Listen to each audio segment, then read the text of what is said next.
Assalamualaikum warahmatullahi wabarakatuh. Salam sejahtera bagi kita semua. Om Swastiastu, Namo Buddhaya, salam kebajikan.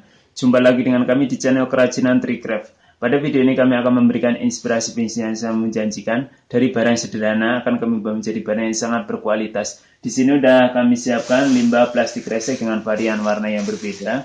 Akan kami ubah menjadi hiasan minimalis. Dan bagi kalian yang belum subscribe channel kami, silahkan klik tombol subscribe dan jangan lupa bagikan ke teman-temannya agar kita bisa saling memberi manfaat untuk orang lain. Dan tidak hentinya pula kami selalu berkata kepada kalian, jangan pernah berhenti berkarya dan berkreasi. Salam kreatif.